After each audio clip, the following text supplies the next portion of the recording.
오늘도 우리 사는 이야기 찾아주셔서 감사합니다. 사연자분이 보내주신 이야기 시작해 볼게요. 저에게는 누구보다 친한 고향 친구가 있었습니다. 저는 그 친구가 결혼식을 할 때 가장 먼저 축하를 해줬고, 그 친구가 이혼을 했을 때 누구보다 더 슬퍼했을 만큼 제 인생에 있어서 그 친구를 빼고는 생각할 수 없을 정도로 저의 학창시절, 대학시절, 그리고 아가씨 시절에 가장 많은 시간을 함께한 소중한 친구였습니다. 저와 저희 신랑은 그 친구의 소개로 만나게 되었어요. 제가 20살 후반쯤에 당시 제 친구의 신랑이 친구였는데, 제 친구가 저와 신랑이 너무 잘 어울릴 것 같다고 해서 며칠간의 설득 끝에 소개팅을 한번 하게 되었고, 그 일을 계기로 연인 사이로 발전하게 되었습니다. 친구가 소개를 시켜주기도 했었고, 그 친구의 신랑이 제 신랑의 친구이다 보니 저희 4명은 자주 어울려 놀았고, 그렇게 몇 년간 지내다가 저와 신랑도 결혼을 하게 되었고, 우연히 그 친구와 같은 아파트 다른 동의 집으로 들어가게 되었습니다.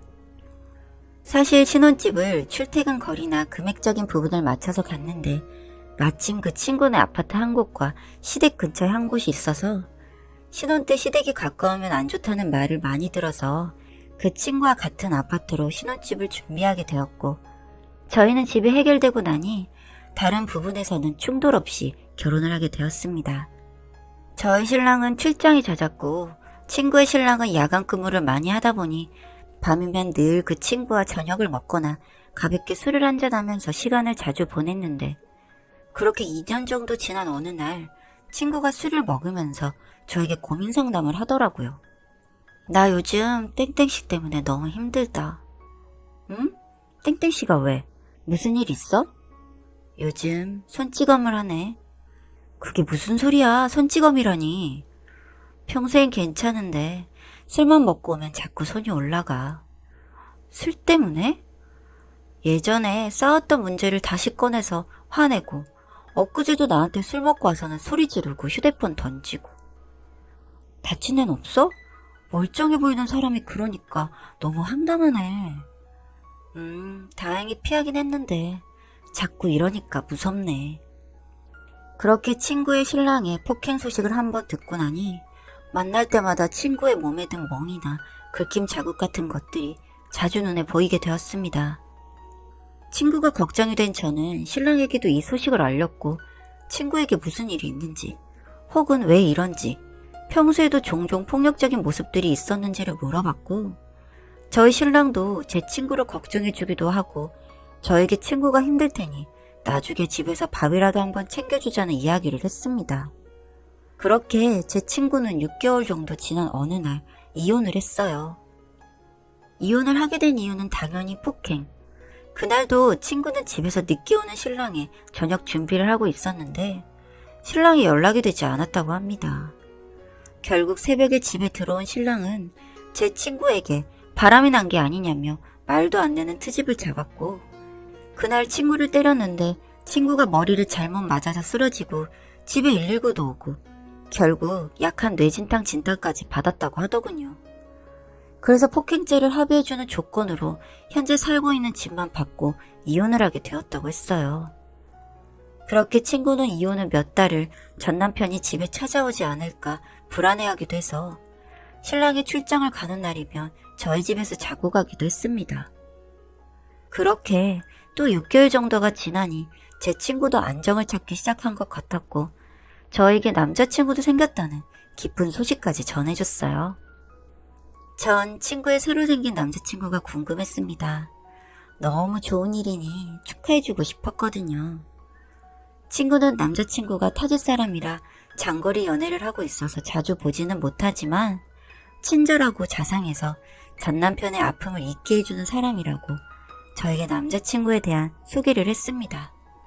저는 친구가 안정을 찾은 데는 그 남자친구분의 역할도 컸다는 생각이 들어서 참 고맙더라고요. 그리고 오랜만에 저희 신랑과 친구가 함께 저녁을 먹는 자리에서 제가 친구에게 남자친구가 생겼다고 말하니 저희 신랑도 잘 되었다고 좋아했는데, 그 말을 들은 친구는 들떠서 남자친구 자랑을 거의 1시간 넘게 하고 간 것 같아요. 그런 모습이 싫지 않을 정도로 참 저에게도 기쁜 일이었죠. 하지만 친구에게 남자친구가 생기고 나서 저는 외로운 시간이 많아졌습니다.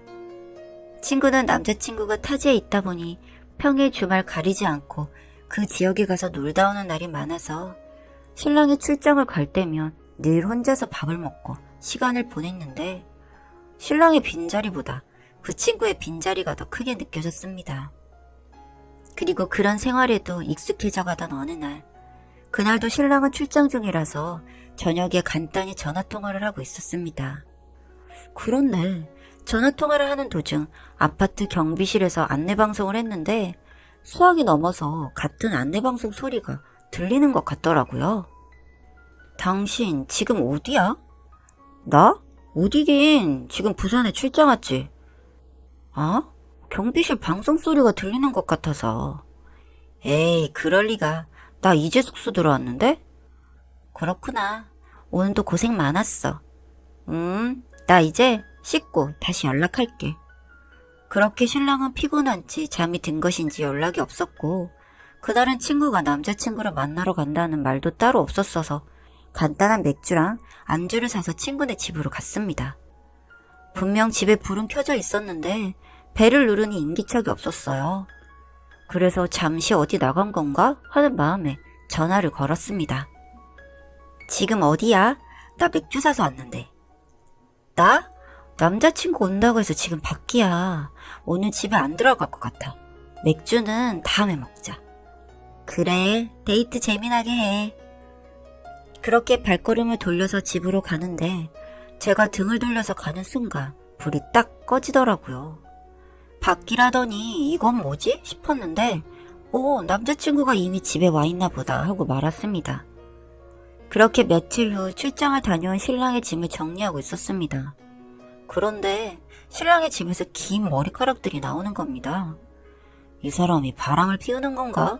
하는 생각을 했는데 그동안의 남편을 생각하면 그럴 사람은 아닌데 설마 하는 순간 갑자기 지난번 통화가 떠오르더군요. 전화 수화기 너머로 들렸던 우리 아파트의 방송 소리. 그 소리가 생각이 났고 저는 그 길로 나가서 경비실로 갔습니다. 저랑 제 친구가 옆동이라 경비 아저씨와 잘 알고 지냈거든요. 안녕하세요.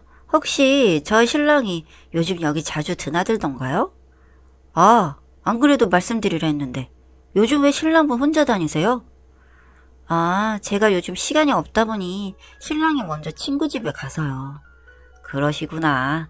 안 그래도 며칠 전에 술 드신다고 장 봐서 들어가시던데 맛있게 드셨어요? 네? 아, 네네네. 잘 먹었죠. 추운 날 감기 조심하세요. 혹시나 했는데 그날 신랑이 제 친구 집에 있었던 거였습니다. 정말 괘씸해서 말이 안 나오더라고요. 제가 친구 집을 찾아갔던 그 다음 날에는 제가 친구네 집에서 맥주를 먹었고 맥주를 먹으며 전날 남자친구와 데이트한 이야기를 저에게 미주알 고주알 이야기했는데 세상에 알고 보니 그게 저의 신랑이라고 생각하니 피가 거꾸로 솟는 기분이었습니다. 이때부터 저는 정말 이를 갈았던 것 같습니다. 생각해보세요. 내 남편과 바람을 피우는 여자가 친하게 지내왔던 친구였다뇨? 서로의 가정사정 다 알고 하루 이틀 본 사이도 아닌 그들이 어떻게 절 기만하고 그럴 수가 있냔 말입니까? 이것들을 가만두지 않기 위해선 증거가 필요했고 전 그날부터 증거를 모으기에 노력했습니다. 어느 날 밤 신랑의 휴대폰을 찾아보니 거래처라는 이름으로 장소와 시간만 적혀있는 문자가 많이 왔고 최근 문자를 보니 곧 어느 카페에서 보자는 연락이었고 저는 직감적으로 그게 제 친구일 거라는 생각이 들더군요. 메모를 해뒀다가 저는 그 카페로 가기로 했습니다. 먼저 카페에 가서 잠복처럼 앉아있으니 신랑이 왔고 이윽고 친구가 들어오더군요. 둘은 옆에서 앉아서 치덕치덕거리고 뭐가 그렇게 재밌는지 까르륵거리고 있었습니다. 저는 실제로 제 눈에 확인을 하고 나니 이 새끼랑은 같이 살 수 없겠다 싶어서 이혼을 결심했고 휴대폰 카메라로 두 사람이 붙어있는 사진을 찍었습니다. 그리고 1시간 정도 앉아있다가 두 사람이 나갔고 저도 노치세라 따라 나갔는데 두 사람은 카페 인근에 있는 모텔로 향하더라고요. 모텔로 가는 그놈에게 저는 전화를 걸었습니다. 어디냐고 물었더니 아주 태연하게 회사에서 일하고 있지 라며 퇴근할 때 제가 좋아하는 마카롱을 사가겠다고 하더군요. 그리고 옆에서 제 친구라는 년은 빨리 끊으라고 신호를 주고 있고요. 그 두 년놈들이 어찌나 가증스럽고 구역질이 나오던지요. 그날 오후 저는 신랑과 친구에게 문자를 남겼습니다. 저녁을 해주려고 하니까 집으로 오라고 했죠. 아무것도 모른다고 생각한 이것들은 저 속여보겠다고 몇 분 차이를 두고 집으로 들어오더군요. 준비해놓은 마지막 밥상에서 식사를 한 후에 디저트를 먹으며 이야기를 했습니다. 여보, 우리 이혼하자 라고 했더니 그 둘은 놀란 듯 절 동시에 쳐다보더군요.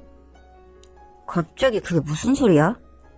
당신이 얘랑 바람 피는 거 나 알아. 나 그렇게 바보 아니야. 이혼해. 미안해. 언제 알았어? 그게 뭐가 중요해? 이혼하자. 그리고 제 이벤트는 여기서 끝이 아니었습니다. 저는 이혼한 친구의 전 남편, 즉 제 남편의 친구였던 그 사람에게 연락을 해놓은 상태였고, 이런 이야기를 하고 있던 중 그 전 남편이 저희 집 현관문을 열고는 성큼성큼 들어왔습니다. 그리고는 친구와 제 남편을 때리기 시작했어요. 전 말리지 않았습니다. 남편은 꼴에 제 친구를 보호하겠다고 달려들었다가 보기 좋게 신나게 얻어터졌고요. 저도 솔직히 화가 난 상태이다 보니 웍을 들고 가서는 그 두 년놈들을 후려 팼습니다. 웍이 좀 무게가 나가는 것이었으면 좋았을 텐데 제 팔목이 시원찮아서 가벼운 걸 사용했던 게 너무 후회스럽더군요. 그 난리를 떨고 나서 지쳐서 자리에 앉았고 이야기를 시작했습니다. 나 네 전남편한테 이야기 다 들었다? 너네 이혼한 이유가 그때부터 네가 내 남편한테 추파 던지고 어떻게 해보고 싶어하는 걸 남편이 눈치채서 네가 처맞은 거라며? 그런데 어쩜 나한테는 네가 피해자인 척 굴었니? 내가 너 같은 걸 친구라고 뒀다니. 그리고 당신 이혼해줄게. 쟤랑 살아. 난 이 남자랑 살아보려고. 라고 했더니 남편의 발광이 시작되었습니다. 아주 미쳐 날뛰더라고요. 니들이 그렇고 그런 사이였냐면 말이죠. 이 미친놈이 뭐 눈에 뭐만 보인다더니. 솔직히 친구 남편과 저는 아무 사이 아니고요. 이혼할 거 속이나 터져 죽으라고 내뱉었던 말이었습니다. 친구 전 남편도 눈치가 있어서인지 제가 말도 안 되는 소리를 하는데도 듣고만 있어 주더라고요. 절대 안 된다는 남편에게 웃으며 이야기해줬습니다. 좋게 이혼하자. 그리고 오늘 있었던 일을 걸고 넘어지면서 뭐 폭행이네 만회하면 나도 가만히 있진 않을 거야. 소송 이혼 준비 들어갈 거고 네가 다니는 회사, 시댁 식구들, 우리 집, 그리고 이 동네 사람들, 아니 세상에서 널 알고 있는 모든 사람들한테 다 니들이 해온 지 까발릴 거거든? 미친년 너도 마찬가지고. 둘이 그 멍청한 머리 잘 돌려봐. 뭐가 나올지. 그리고 내 집에서 좀 나가줄래? 하고는 그 두 년놈들을 쫓아버렸습니다. 그렇게 저는 혼인기간이 짧음에도 나름 위자료도 좀 챙겼고 협의 이혼으로 마무리하게 되었습니다. 그런데 참 제가 소문을 안 내도 이미 저희 아파트 단지 내에서는 그런 둘의 낌새를 눈치챘었나 보더군요. 제가 이혼했다는 소식이 알려지자 경비실 아저씨부터 미용실 아주머니까지 제게 위로의 말을 건네며 제 친구였던 그 여자를 욕하시더군요. 이래서 사람이 죄짓고 살아선 안 된다는 생각이 들었습니다. 그렇게 죽고 못 살 것 같던 그 둘은 같이 물고 빨며 살 줄 알았는데 그 길로 찢어졌다고 하더군요. 지 남편한테 쳐 맞아가면서까지 쟁취한 사랑인데 왜 놔버렸는지 참 알 수가 없습니다. 뭐 이젠 상관없는 사람들이니 제 인생 살아가려고 합니다. 후련하게 복수할 수 있어서 그런지 더 제 마음속에 남아있는 게 없네요. 긴 글 읽어주셔서 감사합니다.